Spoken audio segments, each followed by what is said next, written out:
పప్పు. ఈ 3 పప్పుల్ని ఎప్పుడు వండుకున్నా అంటే వారానికి నా సలహా ఏమిటంటే 4 టైమ్స్ అన్నా మినిమం తినండి అంటా నేను. ఒక 5-6 రోజులు తిన్నా నష్టం లేదండి. వారానికి ఒక్కసారే తింటుంటారు, కొంతమంది 2 సార్లు తింటుంటారు. భారతీయులందరికీ ప్రోటీన్ డెఫిషియన్సీ.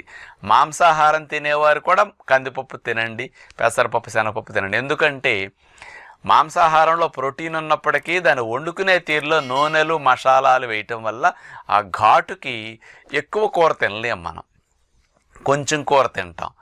అందుకని ఎవరైనా యావరేజ్ని తీసుకుంటే ఒక 200 గ్రాములు 100 గ్రాముల మధ్యలో కూర తింటూ ఉంటారు, మాంసం ముక్కలు అట్లా వెళుతుంటాయి. అందుకని అది ఘాటు ఎక్కువ వల్ల ఎక్కువ తినలేము.